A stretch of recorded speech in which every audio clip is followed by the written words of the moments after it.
I'm going to talk about JavaScript and just to get you to know me. I'm Anders. I work for a company called T-Solutions in Denmark, web agency, do normal Umbraco stuff like most of you. And sometime we felt we needed to make a more simple experience of doing an e-commerce. So it's easy to set up, it's quick, it's lots of flexibility, and that's why we did JavaScript. And actually JavaScript is running around 150 plus e-commerce sites today, so it's getting out there, and we're using it ourselves for clients and a lot of it, so yeah, it's good. And for how many know JavaScript?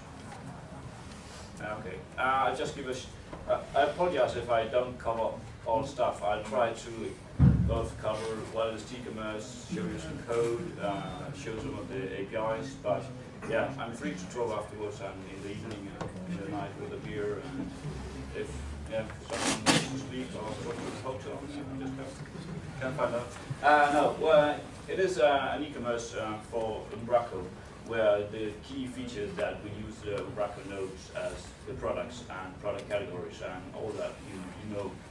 So you can just make a document type product, give it a name, give it a price, different information that you need, and put it in some category, and then you have your product. Now, what we did is that we made the tool set for like doing the cart processing and adding your product to a cart. So you could just go ahead and take this one, you set up a couple of things in JavaScript, and you will actually have the possibility of cart. And if I just show you quickly, is that this is our starter kit. We have like our own T-Solutions best practice website that we use for our clients when we build an e-commerce, and it's free for you to use and start your website on that template, or you can just use it for learning different how e-commerce works and get your own experiences. But this is actually just normal Umbraco nodes. Product here, which has rows. It's good.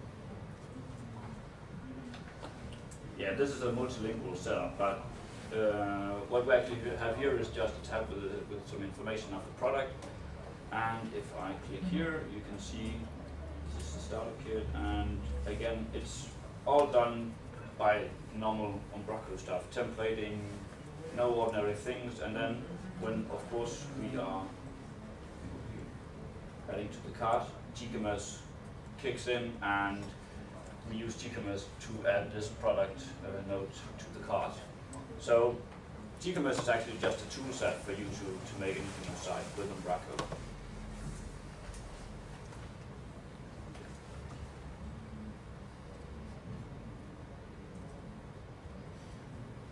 Yep. And of course we have, I'm going to talk about some of the new APIs, but we have a JavaScript API, an XSLT and Razor API. And then we hear sometimes that JavaScript is only for like simple web shops, but actually we've done a lot of different advanced setups, and some of other Umbraco people have done it as well. Because if you want to do advanced stuff, you can use the .NET API to make crazy price calculations. You can hook into different web services. You can talk to third-party systems. We just built a web shop where you don't buy with a credit card. You give points to employees, and they can buy clothes. And it's actually the clothes that just nodes. And then we specified, okay, for these members, you are size medium. You can only buy size medium clothes. So you can't go ahead and use the points to buy nice things for the missus. So you can't go ahead and do quite advanced stuff like in Umbraco. Umbraco just gives you the tools, and you can actually build quite complex systems. And that's the same part with JavaScript. You have the tools, and you just imagine what you want to do. Well, just to give a short brief, like JavaScript in its current version have delivery countries. It has VAT for making differentiated VAT rates for different countries. It has payment providers, like all the basic stuff you need in a web shop. So some of the new parts of that, the conceptual parts we did, is that we have made multi-stores, and multi-stores is if you want like two separate brands, but in the same Umbraco solution, you can have that.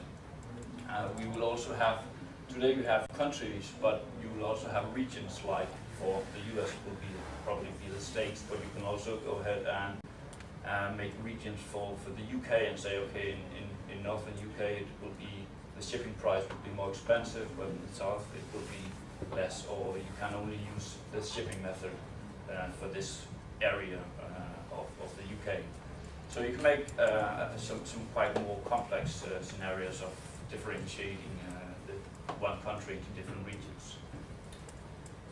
You can also have nested order lines, and an order line is just when you add a product you get an order line.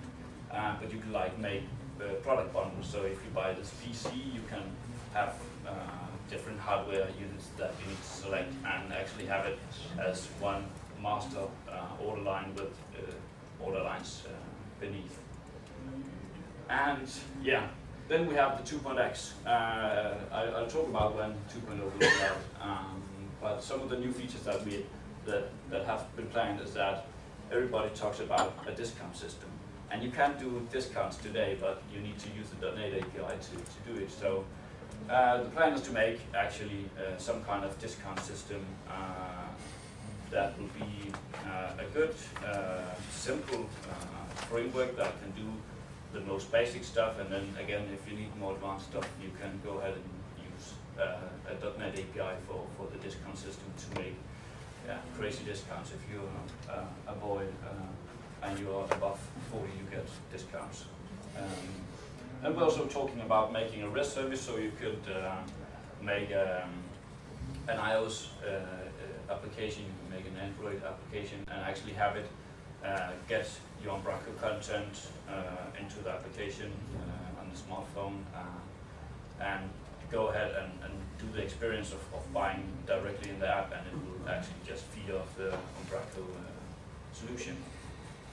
And then the last part is that statistics. We want to make some kind of simple statistics framework so you can pull out different information to make top 10 products, or we had a client that needed to know how many red jackets did they sell in the last year, because they plan on buying it, so they know what the forecast says for buying for next year's Christmas sale. So different statistics scenarios can be covered there.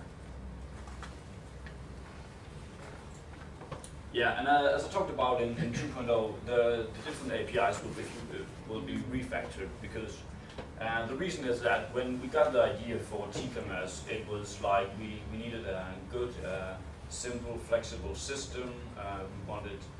We were very good at JavaScripting, so that was of course our idea, that we made this great JavaScript API, and we started coding, and we need a .NET API, okay, we can code that. So we actually took it from the top and built it downwards.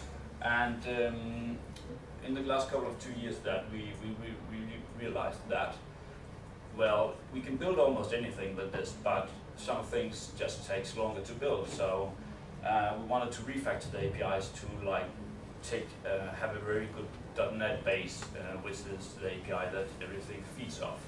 And then build on top of that, we want REST API, XSLT, JavaScript, REST API. So we have those different tunnels that you can use to get to the same API. And because of that, we actually made the different APIs identical. And what that means is that if you have a method in Razor that is called add or update order line, you will also have the same method in XSLT. You will have it in the REST API. You will have it in the JavaScript. So if you know one of them, you know the concepts of JavaScript in every API. So it's just you need to, if you know JavaScript, you can use the JavaScript API. So in that process, it would be quite simple to learn new areas of using JavaScript. Then we did the, as I said, a more simplified Open.NET API, and in Open, that is because in the current version some methods are private, so you can't actually use those methods. So everything is actually public in the new API, so you can just go ahead and do whatever you want. There shouldn't be any limits there. And as I've written here, we will have documentation. So yeah, everything will be documented. You can have IntelliSense for Visual Studio or whatever tools that you use, Firebug for the JavaScript API. Yeah, so it will work. To give you an idea of the JavaScript API, this is all the different methods to interact with an order line in JavaScript 1.x. You add an order line, you can override the quantity, you can update some order line properties, which is just a generic map for if you want to add a discount code to one specific order line, you can just add a property with the discount code. But in the new 2.0, the API has been made settings-based, which means that this is all the options you have for the add or update order line method, which is the only method that you need to use for doing anything with an order line. But then you can pass in different parameters, and depending on which parameters that you give, you do different stuff. So if I wanted to just add a new order line, I would pass in the product ID, and I will pass in the quantity. There you have it. Then you have an order line. In a further step in the cart, I'll probably go ahead and in the cart step, I will have a plus and minus button. So I want to update only the quantity. So I go ahead and say add an update order line, send in the order line ID, the new quantity, and say I want to override the quantity with this value. The default is, of course, that it will add it. So in that way, you can use one method actually to interact and just passing in different parameters to do the actual work. And it will be some of the same with the Razor API. Of course, the Razor API is done that, so you have optional parameters. So you can just go ahead and pass in the quantity and the product ID and nothing else. So again, all the different APIs would be quite similar. Of course, it would be technology specific, but when you know one, you should be able to know all of that. And I'll go ahead and demo a little bit. So this is some of the starter kit, not all. Built on Razor and also running JavaScript 2.0. So I cheated a bit. And here I have it. So I want product A1 that has product ID 1137. So I pass this in and say I want to add this, and I want a quantity of 1. And if you see my card updated, because in JavaScript you just have like a success method, so you can pass in when this method returns. I want to update the UI, and I can go ahead and add another one. And if I just go ahead and here I say tc.getCurrentOrder, and it gives me the current order in JSON. And if we click it, you can see all the different information here. We have my order line. I'll have some, see here, here's my product identifier, the quantity, you'll have the unit price, and don't bear in mind some information isn't pre-filled yet, and it's still not out. But there you'll have both your value, you'll have the VAT, you'll have different formats of the pricing, so you have all the information that you need to like updating different parts of the UI using the JavaScript API. And yeah, let's go back here.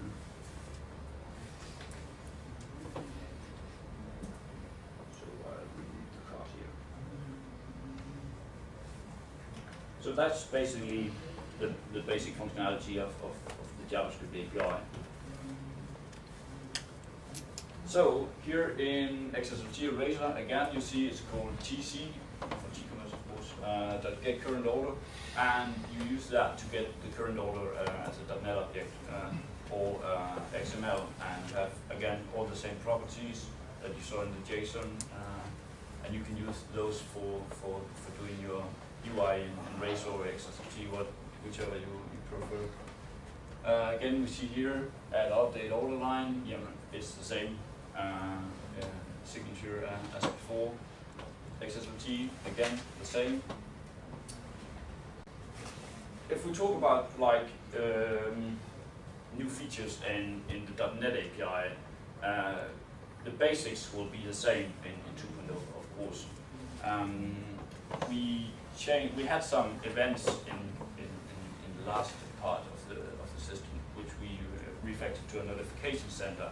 And what it is that you can, like in .NET where you have events, you can just say tcommerce dot order line added plus equals, and then you have an event handler. And every time tcommerce has an order line added, this event will be called. So you can go ahead and say, if someone puts in product A1, I want to freely give them product B1, depending on some conditions, that if they have a coupon code and the first name is Anders, for example.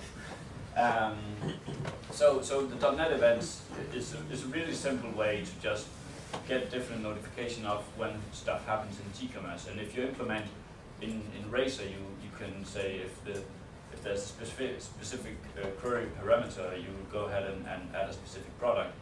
If you do that, the notification center will also be called. So every time you do anything with TCommerce, these events will be called, and you can do different crazy customization. We also have a price calculator in the new version. Before you had to do the price manipulation in the .NET events, but instead we actually made a price calculator where you can go ahead and if you want to implement some kind of discount, instead of doing it in the .NET events, you can actually go in and say every time the order is calculated, you want to check if the member is logged in, and if he's a member of B2B member group, you want to give it a special discount, for example. You can do that in the price calculation.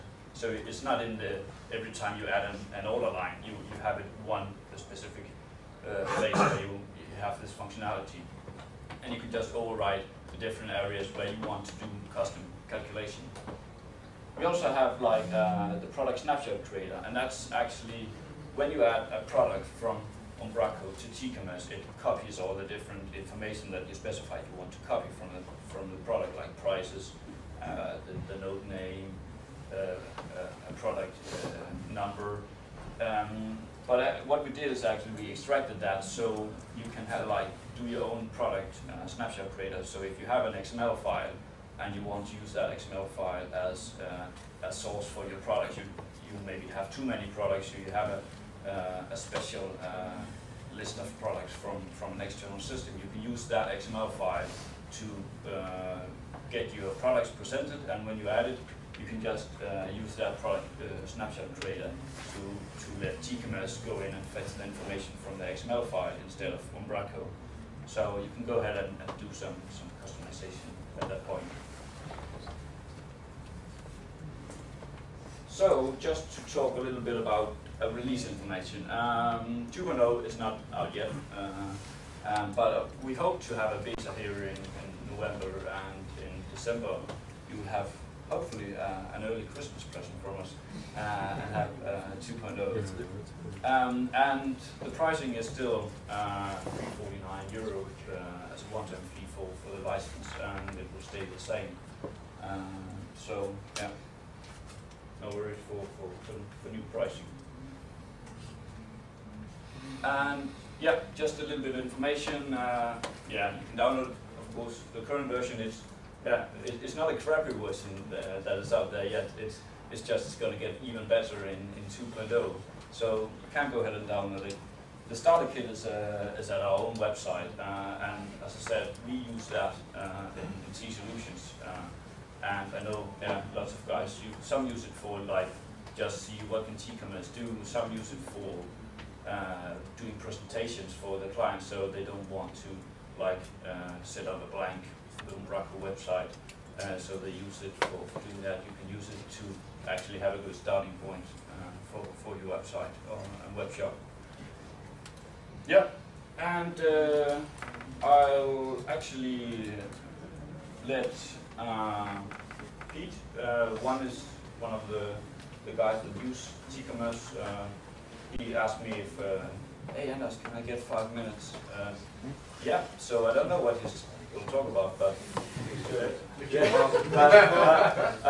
I'll try and give him the word, and then hopefully, if there are some couple of questions in the last part, we'll take that. And as I said, I have a T-shirt on, so you can find me and let's talk in the day. Sure. Yeah. Well,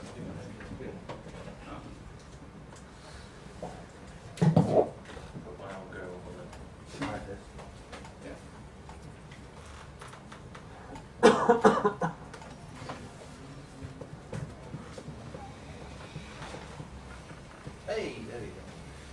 Hi everyone, I'm Pete. Some of you may know me, some of you probably don't, but I've been working on Umbraco for about 4 years now, and about a year ago we started a site internally called Technation that we built, and if you've seen any of my talks, you're probably sick to death of me talking about it. I am. There you go. I do apologise, it has only been a year though. So we built this, and all I wanted to do is with TCommerce, we had to choose a shopping cart solution for this one.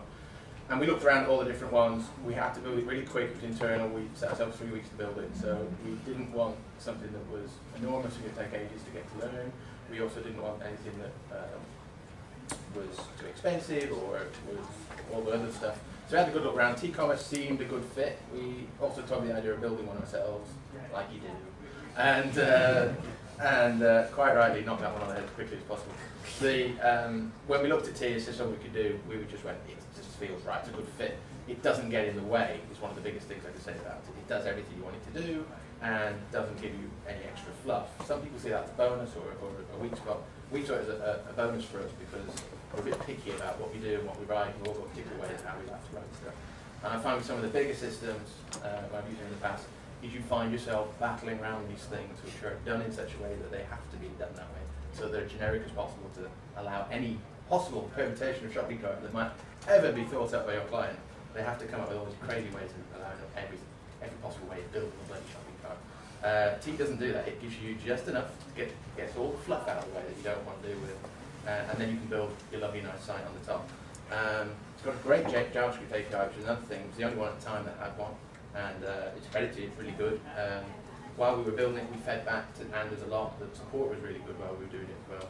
And literally on Skype a couple of times a week. How the hell are we going to do this? And you go, yeah, you need to do this, you need to do that, which was good. And we found a few bugs, we'll admit, but we fed those back, and we got some excellent support and some really good stuff fixed on that. And it was actually a really, really quick build. Like I said, 3 weeks, we turned it around, we got all the Ajax sexy goodness working. We also got the back end. It does, like I said, it does the bits you want it to do. So internationalization, postage, talk about different currencies and all that stuff. But the fear of God in me, I haven't a clue how to do it. And these guys clearly do, because when we looked around it, initially we were only going to be UK based. But within a couple of weeks of opening, we had ideas for can you post to Holland, can you post to Denmark? I'm not going to say no. So I was like, yeah, sure. Scratch head, how the hell do we do this? Went to the back end, had a poke around, and before we know it, we've got Denmark currency set up. We can post stuff out. We've got different postages for Denmark, DHL, off it goes, and it all just sort of bloody well worked. It was amazing. And in the email templates and things, we hard-coded a value in it, always including VAT, and we need to get rid of that if you're an international company that don't pay VAT and things. So we went in, scratching my head, and went, oh, I'm going to have to take off I'm going to work out what the currency symbol is. Does it go before or after? And then I'm going to have to add that on. Does it have VAT or does it not have VAT? So this is going to be like a huge lump of XLT I'm going to have to do. That's the other bonus is the email template, for instance, is done in XLT. There's all X amounts. It's all nice and simple. It's kind of what we know. So So, so I was swearing at how long this was going to take, and then I had a look, and what do you know, there's a method that is get price with currency symbol, formatted, without VAT. There's a method in there that sort of does that. So it's not actually called that, you go. I was just like, I thought of everything. And then we have a look through, there's one without a currency symbol, there's one with tax on, there's one without tax on. So you don't have to do any crappy calculations. It's all sort of there, done for you. They've done the hard work to streamline you to get the product you want, which is get you up and running. There was a little extra bit I was going to show, which isn't much. You'll get a laugh though. We needed some extra goodies, so it's called T-commerce. We called it milk and sugar. See what we did there? Because all the orders and everything are stored in a great big XML file, it's really easy to start pulling stuff out. So we had half this. I don't even know if it works. It's all internal. It doesn't have to face any clients, so we don't really check that everything works. So we've got like sales charts, really easy to pull out, and you can see how well we're doing, and the monitor's not showing very well because it's tiny. And we've got a raft of other stuff, shan't bore you, but all the extra back-end tools we wanted to build were really swift to build because the API's there for letting you do things. We've got something for updating stock in one place. You just dump a spreadsheet of all the stock that we've got, and just go and just pokes it all in. Because the APIs allow you to do it, it's really quick. So it gives you what you want to do. That final word is a lot of people say something like this is it's a Swiss Army knife, which I think is a really shit analogy because has anyone ever used a good Swiss Army knife? They're crap, right? They always break. They don't do any one job particularly well. So I think when people say, "Oh, it's amazing," it's like a Swiss Army knife, it's a rubbish analogy, but I couldn't find a better. More of a toolbox, I suppose. I can make anything with a good toolbox. And this one gives you just enough tools, doesn't get in the way, and the quality enough. They're not like made in China, snap on the first use kind of tools. They're good enough tools that let you build whatever you want to do. So there you go. Thank you, Anders, and can we get out of the way?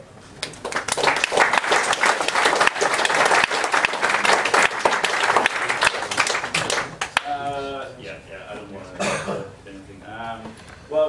Yeah, I hope you get some kind of idea what T-commerce is, but there's lots to cover because if you're a businessman, you want to know one thing, you want to know all the features. If you're a programmer, you want to know how does the APIs look like, how can I do this, if you have a specification, something. So this is just very basic presentation on T-commerce. So do go ahead and find me and talk to me if you have an idea or have specific questions, or email me if we don't meet up tonight. Go ahead on the website, something like that. So, but yeah, I think we have a couple of minutes. So if there are any good questions, no, yeah, what? So if the whole API model is being refactored, that would mean that you wouldn't be an upgrade path for existing legacy sites?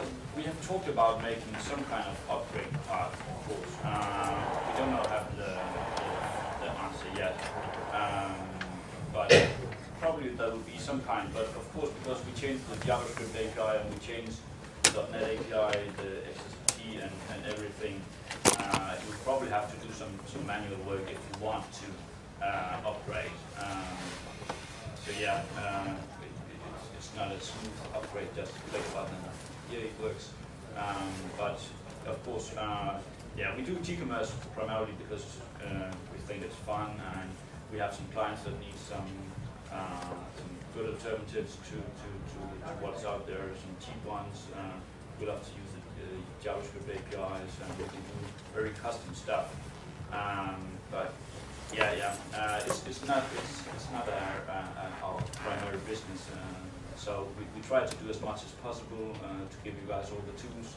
I think in this case, there will probably be some manual work to get an upgrade if you want some of the new features. And if you don't need them, you can just start your new sites on CMS 2.0, and we'll be releasing our new starter kit, or the same starter kit, but built in Razor for people to use that as well. We use XFT, but if people want to use Razor, they can do that. So we have some stuff planned, but That's good. Sorry. No, But- no, but I think the changes you're making are worth having that step in place. So it's good. It's for the greater good. Yes. We realized that some of the cases that our clients were asking and some other clients were asking is that we can't really support that. It can be done, but it's not nice. So we just said, okay, it's now or never. So let's take the basic idea, because the ideas around TCMS are still the same, but the APIs will be different. But it's not that you don't have to learn a completely new language. It's still add or update older language. It's the names today. It's still called stock is. So like the principles are the same, but yeah, if we want to have TCMS in the Umbraco community for the next 10 years, like Niels talked about, we need to make this change now, and also to make, like they will make some new UI for Umbraco. Well, we need to implement that as well. So some other stuff will probably break, because if you had an old version, you need to update the CSS stuff and stuff like that. So we try and follow along with Umbraco and try to keep the product as good as possible. But yeah, sometimes we don't have like the money to just pull it into TCMS all the time. But yeah. Thanks. That's good. Yeah, that's it for me.